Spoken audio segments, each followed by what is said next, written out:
This book is Bye Bye Butterflies by Andrew Larson, and it's perfect because we just said goodbye to our butterflies. So let's read and see what happens when this boy says goodbye to the butterflies. I like it when we're quiet, said Charlie's dad as the two of them walked down the street. Well, I like it better when we talk, insisted Charlie. But you can hear all kinds of things when you're quiet, said his dad. Like what? Asked Charlie. Listen, whispered his dad. So Charlie listened, and that's when he heard it. It sounded like a chorus of children's voices. Yes, the voices called out. Yes! Bye-bye, butterflies! Charlie looked up at the building across the street. He didn't see anything. No children, no butterflies, nothing out of the ordinary. Then he saw something. It was on the rooftop of the school. He saw a single hand reach up and wave, and another. He saw a butterfly emerge above the waving hands. Then another, and another, and another. They scattered. Bye-bye, butterflies. Then suddenly a little boy's head popped up. The boy looked down and waved to Charlie. Charlie waved back. Bye-bye, butterflies, Charlie called up to the boy. Bye-bye, butterflies, the boy responded, still waving bye-bye. And then, just like that, the boy was gone. Just like that, the butterflies were gone. Just like that, the sounds of the children faded. Charlie stood alone with his dad. Maybe I could do something like that one day, Charlie said hopefully.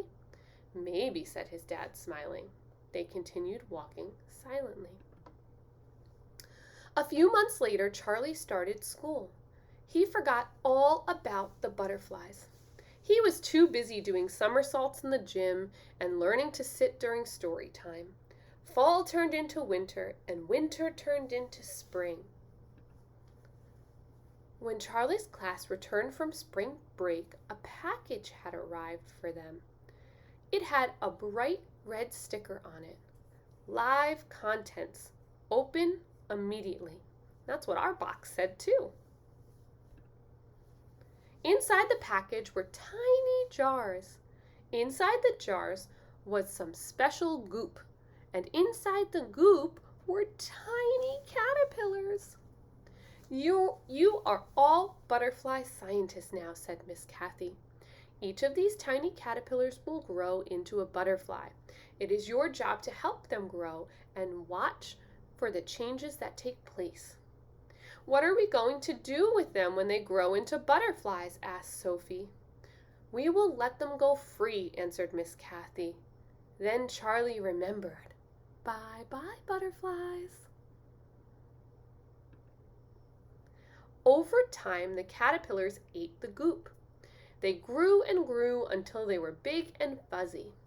Then, one by one, they crawled up the sides of their jars. One by one, they fastened themselves to the top of the jars and dangled upside down. Just like our caterpillars did, remember when they hung like a J from the top of the jar? The caterpillars are ready to make their cocoons, Miss Kathy explained to the children. They'll stay inside their cocoons until they have changed into butterflies. And that is just what they did.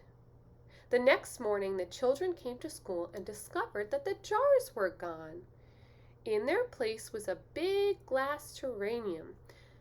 Our butterflies will need more room when they come out of their cocoons, Miss Kathy explained. Let's put some twigs and grass and flowers in the terrarium for them. It'll make things a little more cozy. The cocoons seemed to hang around forever. The children could hardly wait. That reminds me of how I felt when we were waiting for our caterpillars to change into butterflies too. Here they go. The terrarium was aflutter with baby butterflies.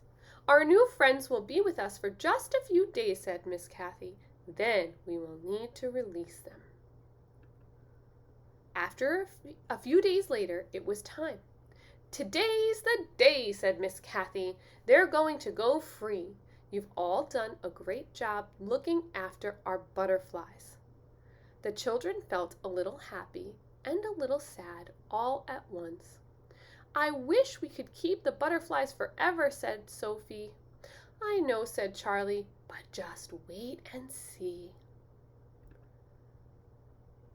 The children gathered on the rooftop with the teachers and the butterflies. Charlie could hardly keep still. "Are you ready?" Miss Kathy asked the children. "Yes!" they all called out. "Are you sure?" she asked. "Yes!" they called even louder.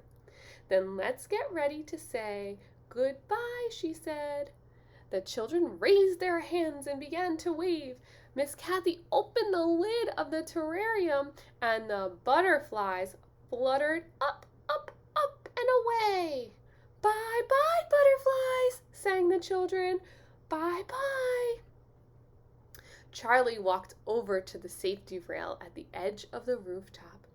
He held onto the rail and looked up at the scattering butterflies. He looked down at the sidewalk below.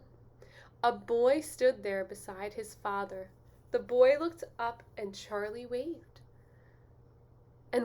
Charlie waved back. "Bye bye, butterflies," the boy called up. "Bye bye, butterflies," Charlie responded, still waving.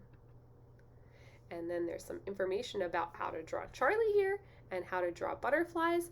And just like we did, remember we talked about symmetry, you can draw a butterfly that's symmetrical or the same on both sides.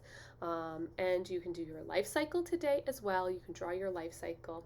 And I hope you enjoyed this book, and I really hope you enjoyed saying goodbye to our butterflies today too.